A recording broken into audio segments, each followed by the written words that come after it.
Robotic surgery क्या है? जरा सोचो, एक सर्जन रोबोट के हाथों को कंट्रोल कर रहा है, बिल्कुल एक्यूरेटली। ये रोबोट्स इतने छोटे और प्रिसाइज मूवमेंट्स कर सकते हैं जो इंसान के हाथ नहीं कर सकते। अब ये रोबोटिक सर्जरी गेम चेंजर क्यों है?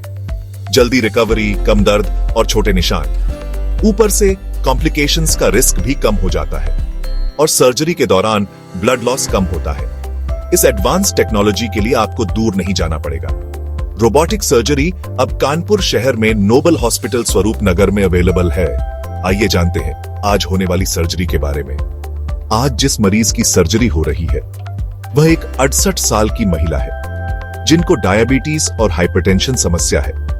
उनकी बाईं किडनी में 7 सेंटीमीटर का ट्यूमर है जिसका ऑपरेशन रोबोटिक सर्जरी के माध्यम से हो रहा है, जिसे डॉक्टर सत्यम श्रीवास्तव और डॉक्टर अनिल जैन द्वारा किया जा रहा है। आइए जानते हैं रोबोटिक असिस्टेड रेडिकल नेफ्रेक्टोमी क्या है।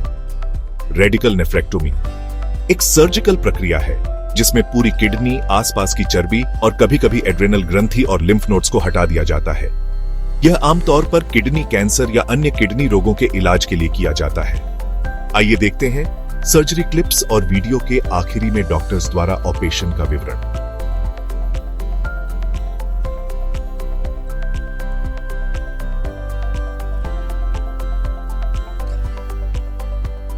नमस्कार, मेरा नाम डॉक्टर सत्यम श्रीवास्तव हो। मैं एडवांस यूरोलॉजी क्लिनिक में consultant urologist, laparoscopic, robotic surgeon और किडनी ट्रांसप्लांट सर्जन। हमारे क्लिनिक स्टूडियो ने मैंने आपको रोबोटिक सर्जरी के बारे में कुछ बेसिक इन्फॉर्मेशन तरीके दी है कि किस कतार सर्जरी के फील्ड में अब रोबोटिक सर्जरी तेज़ी से आगे बढ़ रही है और कन्वेंशनल ओपन सर्जरीज और लैप्रोस्कोपिक सर्जरी से 3 मामलों में कई गुना ज़्यादा बेहतर और इफेक्टिव बन। आज एक सर्जिकल केस के माध्यम से मैं दोबारा उन चीज़ों को और क्लियरली आपको एक्सप्लेन करने की कोशिश करेंगे। कानपुर में नोबल हॉस्पिटल में सर्जिकल रोबोट की मदद से हमने एक 62 वर्षीय महिला की किडनी के ट्यूमर का ऑपरेशन किया। जो पेशेंट थी उनको पिछले 6 महीने से लेफ्ट साइड में चेन रहता था और कभी कभी यूरिन में ब्लड आता था। जब उन्होंने इवैल्यूएशन करवाया तो हमने अल्ट्रासाउंड और सीटी की मदद से ये जाना कि पेशेंट के बाएं तरफ के गुर्दे में करीब 8 सेंटीमीटर का ट्यूमर था जो सीटी स्कैन में किडनी कैंसर प्रतीत हो रहा था। किडनी के कैंसर में अमूमन बहुत कम सिम्टम्स आते हैं या सिम्टम्स के तौर पे केवल पेशेंट को हल्का फुल्का दर्द या यूरिन में ब्लड रहता है। अगर ऐसे कोई भी सिम्टम्स हों तो तुरंत अपने यूरोलॉजिस्ट से संपर्क करना चाहिए और सही जांचें करा के बीमारी का पता करनी चाहिए।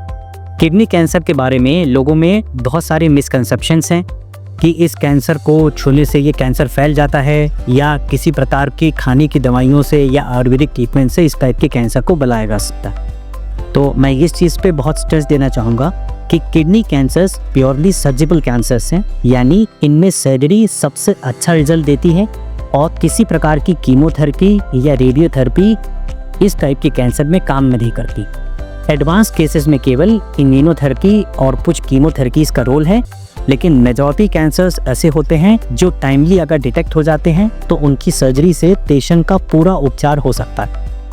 पहले इन सर्जरीज को ओपन विधि से किया जाता था, यानी शरीर में चीरा लगा के किया जाता था, लेकिन अब ये सर्जरीज लैप्रोस्कोपिकली यानी दूरबीन से करी जाती हैं और लैप्रोस्कोपी के ऊपर अब रोबोटिक सर्जरी भी आ गई है, जिससे ये सर्जरीज और रिफाइंड और क्लियर और मिनिमल रिस्क वाली हो गई था। ऐसी ही इस पेशेंट में हमने रोबोटिक सर्जरी करी जिसमें 8 सेंटीमीटर के लेफ्ट साइड के किडनी ट्यूमर को हमने रोबोट की मदद से पूरा निकाला। पूरी सर्जरी में ब्लड लॉस मिनिमम से मिनिमम हुआ और पेशेंट की सर्जरी 2.5 से 3 घंटे में कंप्लीट हो गई, जिसके बाद पेशेंट आईसीयू भी जाने की ज़रूरत नहीं पड़ी और 2 से 4 दिन में पेशेंट अपने घर वापस चली गई। इस टाइप के कॉम्प्लिकेटेड केसेस में रोबोटिक सर्जरी हमारी बहुत मदद करती है। जनता में ये भी एक भ्रम है कि रोबोटिक सर्जरी बहुत कॉस्टली है और इस टाइप की बड़ी सर्जरीज के लिए हमें बड़े शहर जैसे दिल्ली, मुंबई या बाहर के ही शहरों में जाना पड़ेगा, पर ऐसा बिल्कुल नहीं है। रोबोटिक सर्जरी ऑब्वियसली ओपन और लैप्रोस्कोपिक सर्जरी से थोड़ी नहीं पड़ती है और उसके एडवांटेजेस इससे कई गुना ज़्यादा बता दी थे। प्लस रोबोटिक सर्जरी में ब्लड लॉस बहुत ही मिनिमल होता है, पेशेंट बहुत ज़्यादा सेफ रहता है।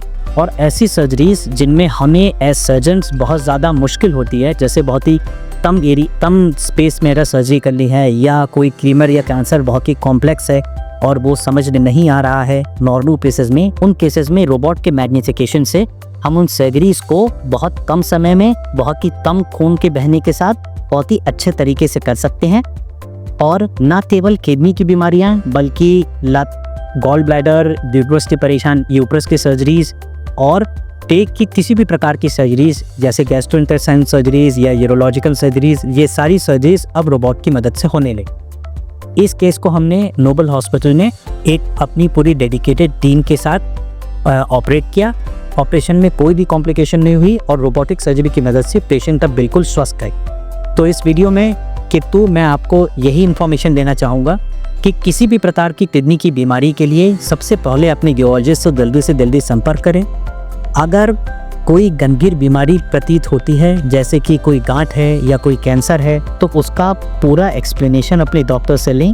अगर सर्जरी एडवाइस करी जाती है तो उससे डरे नहीं, और रोबोटिक सर्जरी को एज एन ऑप्शन ज़रूर कंसिडर किया जाना चाहिए, क्योंकि बहुत ज़्यादा एक्सपेंसिव ना होने के साथ दे ऑब्वियसली लैप्रोस्कोपिक ओपन सर्जरी और लैप्रोस्कोपिक सर्जरी से कई गुना ज़्यादा बेहतर।